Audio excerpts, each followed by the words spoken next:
Hello, fiction babes and storytellers. Welcome to Habits of a Writer podcast, where we talk about the good habits that lead to a finished manuscript.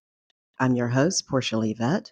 I myself have written several novels, self-published one so far, and currently putting the finishing touches to release the next one. Today, we're talking about what it looks like to move from being a reader to becoming a writer, and how that leap is less about fame and more about finding joy in the craft. Let me start with a question. What's your favorite book? Or, if you're like me, plural books. My Gen X friends will remember titles like Are You There, God? It's Me, Margaret. Or maybe you liked Nancy Drew, The Hardy Boys, and Little House on the Prairie. I devoured those growing up. Then, as a teen, I discovered Toni Morrison, Stephen King, and Anne Rice. By my 20s, I knew I wanted to write stories of my own. Back then, being a writer looked glamorous. Nora Roberts and Danielle Steele on TV, bestsellers with movie deals, fame and fortune. But the truth, writing isn't about chasing fame. It's about that deep tug you feel when you have to write, when you feel incomplete if you're not putting words on the page. My first manuscript was just for fun.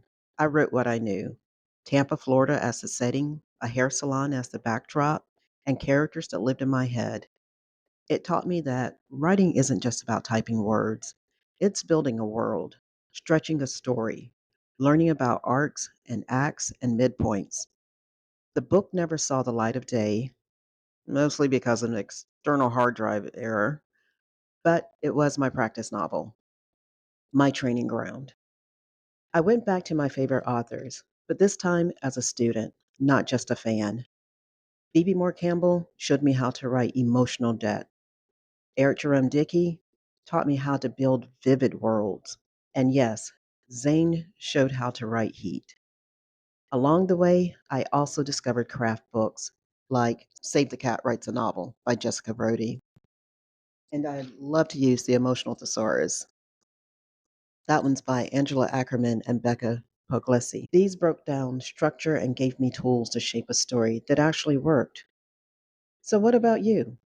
If you're ready to leap from reader to writer, start where I did. Go back to your favorite books.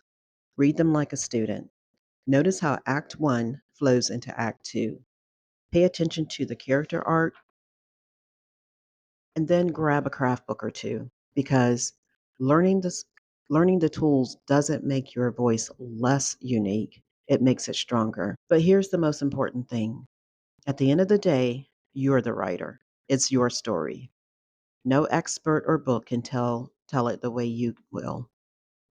Learn what you can, let go of the rest, and sit down and do the work.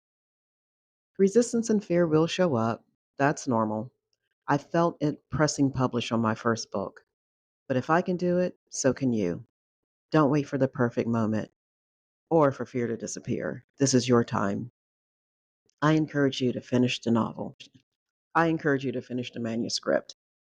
The best writing habit is the one you actually stick with. So keep going. You've got this. Hey, if you're new here and looking for writing tips, encouragement to publish, and practical ways to build your writing habit, I'm so glad we found each other. I'll be here every Tuesday with a new episode. Until then, happy writing, my friends. Again, my name is Portia Leivette, and this is Habits of a Writer.